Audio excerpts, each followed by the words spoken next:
Greenhouse effect. যে প্রাকৃতিক প্রক্রিয়ার সাহায্যে ভূপৃষ্ঠ সংলগ্ন বায়ুমণ্ডলে উপস্থিত carbon dioxide CO2, methane CH4, N2O, nitrogen dioxide জলীয় বাষ্প প্রভৃতি গ্যাসীয় পদার্থ ভূপৃষ্ঠ থেকে বিকিরিত অপেক্ষাকৃত দীর্ঘ তরঙ্গের অবলোহিত রশ্মি অর্থাৎ ইনফ্রারেড রের কিছু অংশ শোষণ ও বাকি অংশ প্রতিফলিত করে ভূপৃষ্ঠ ও তৎসংলগ্ন বায়ুমণ্ডলকে উত্তপ্ত রাখে ও জীবকুলের বেঁচে থাকার অনুকূল পরিবেশ সৃষ্টি করে তাকে বলে গ্রিনহাউস এফেক্ট।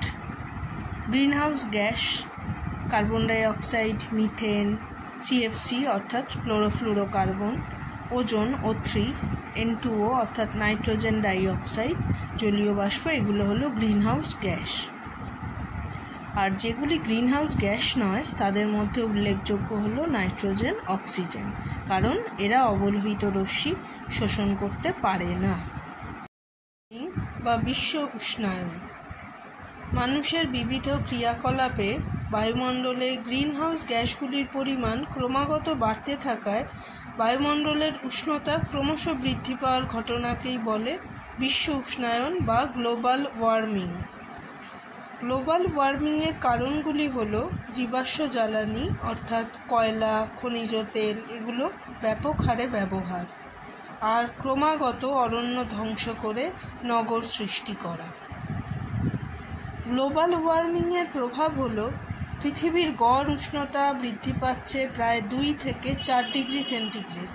তার ফলে মেরু প্রদেশের বরফ গলছে, সুপার সাইক্লোন, টর্নেডো আরও বিধ্বংসী হয়ে উঠছে, আর ম্যালেরিয়া, ডেঙ্গু এই সকল রোগের আবার প্রাদুর্ভাব দেখা যাচ্ছে। বিশ্ব উষ্ণায়ন কমানোর উপায়গুলি হলো জীবাশ্ম জ্বালানির ব্যবহার ধীরে ধীরে কমাতে হবে, বিকল্প শক্তি অর্থাৎ ভূতাপ শক্তি, বায়োমাস শক্তি আর পুনর্নবীকরণযোগ্য শক্তি অর্থাৎ সৌরশক্তি, বায়ু শক্তি, জোয়ার ভাটা শক্তির ব্যবহার বাড়াতে হবে। সাইকেল রিক্সা, হস্তচালিত নৌকা ইত্যাদি দূষণহীন পরিবহন বৃদ্ধি করতে হবে।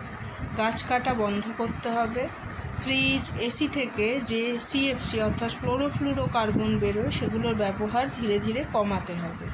আর সবচেয়ে বড় কথা যেটা, নতুন গাছ লাগাতে হবে। এইভাবেই আমরা ধীরে ধীরে সুস্থ সবল পৃথিবীর দিকে অগ্রসর হতে পারব।